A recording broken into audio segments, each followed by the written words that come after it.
আসসালামু আলাইকুম। সবাইকে কুকিং বাওয়ার বাই আয়েশায় স্বাগতম। আজকের রেসিপি ধাবা স্টাইলে কড়াই চিকেন এবং সাথে থাকছে ট্রিক্স অ্যান্ড টিপস। প্রথমেই বলে দিচ্ছি, রান্নাটা একেবারেই সিম্পল কিন্তু স্বাদটা অসাধারণ। সারা মাস রোজা রেখে একটু স্পাইসি এবং চটপটা খাবার ঈদে হলে কিন্তু মন্দ হয় না। কথা না বাড়িয়ে রেসিপিতে চলে যাচ্ছি।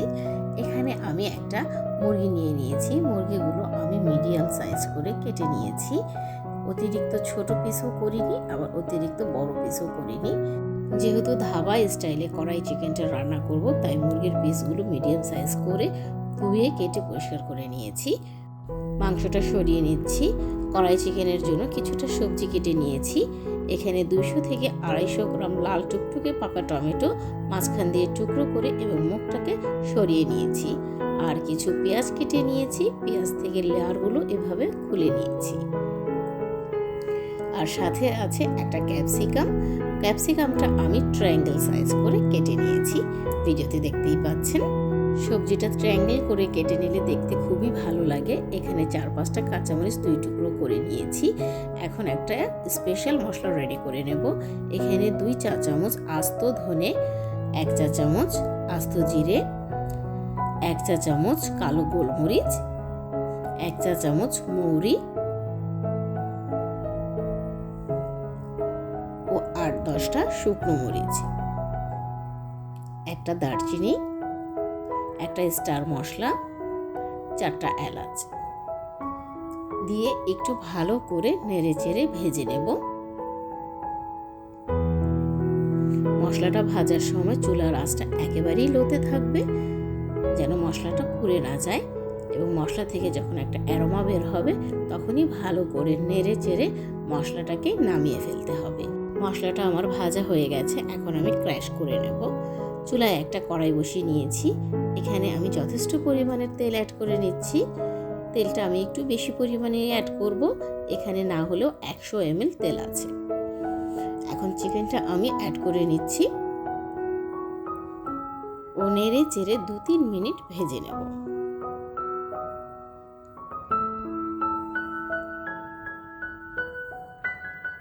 চিকেনের কালারটা যখন চেঞ্জ হয়ে আসবে, তখনই বুঝবেন ভাজাটা হয়ে গেছে। কারণ আমি অতিরিক্ত ভাজবো না, জাস্ট 2-3 মিনিট ভাজলেই হয়ে যাবে। এখন আমি পাকা টমেটোটা অ্যাড করে নিচ্ছি। সাথে যে কাঁচামরিচটা রেখেছিলাম সেটাও আমি অ্যাড করে দিচ্ছি।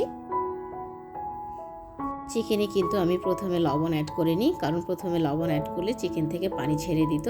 এখন আমি পরিমাণ মতো লবণটা অ্যাড করে নেব ও নেড়ে চেড়ে ভালো করে মিশিয়ে নেব।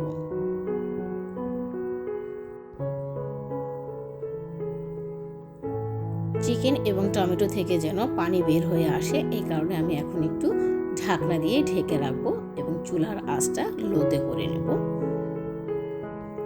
একটু মশলাটা আমি ঢেলে দেখাচ্ছি। দেখেন, মশলাটা কিন্তু আমি ক্র্যাশ করে নিয়েছি, আমি মিহি করে গুঁড়া করিনি। একটু লক্ষ্য করুন, আমি চামচ দিয়ে দেখাচ্ছি। জাস্ট ক্র্যাশ করে নিলেই হবে, এতে ফ্লেভারটা অনেক ভালো আসবে।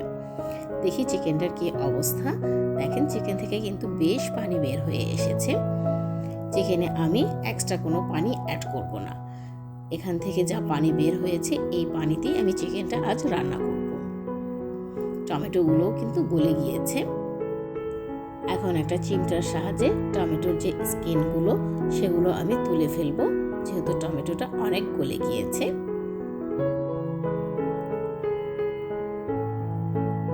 টমেটোর স্কিনগুলো কিন্তু মোটামুটি আমার সরানো হয়ে গিয়েছে।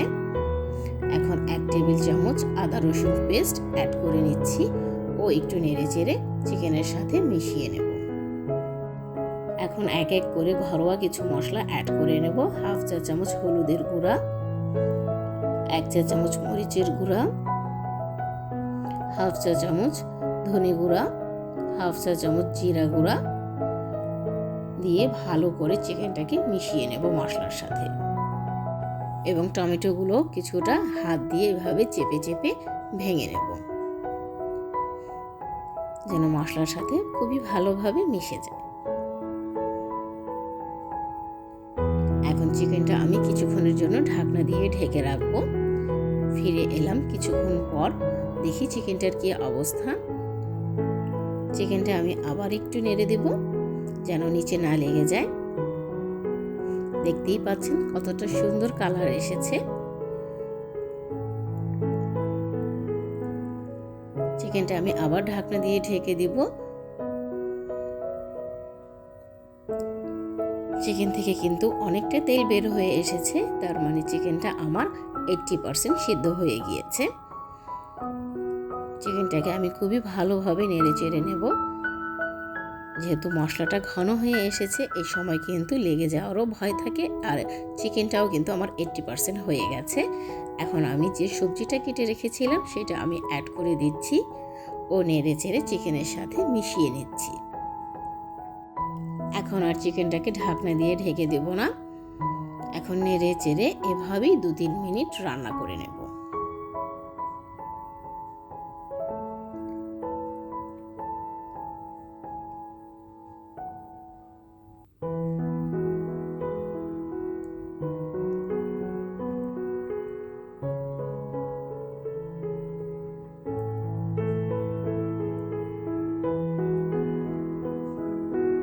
এখন আমি ক্র্যাশ করা যে স্পেশাল মশলাটা রেডি করেছিলাম সেই সম্পূর্ণ মশলাই আমি অ্যাড করে দিচ্ছি ও ভালো করে নেড়ে চেড়ে মিশিয়ে নিচ্ছি।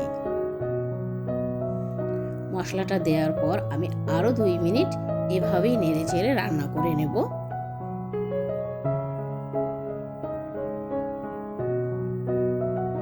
মশলাটা অ্যাড করা মাত্রই চিকেন কড়াইয়ের যে অ্যারোমা, এটা আমার পুরো রান্নাঘরেই ছড়িয়ে গিয়েছে। এটা এতটা সুন্দর ফ্লেভার আসছে যে বলার মতো না। দেখতেই পাচ্ছেন মশলার গ্রেভিটাও কতটা অসাধারণ হয়েছে। চিকেনটা কিন্তু আমার রান্না পুরাই হয়ে গেছে। এখন আমি চুলাটা অফ করে দিব ও একটা বাটিতে সার্ভ করে নিচ্ছি। দেখেন কতটা জোস একটা কালার এসেছে।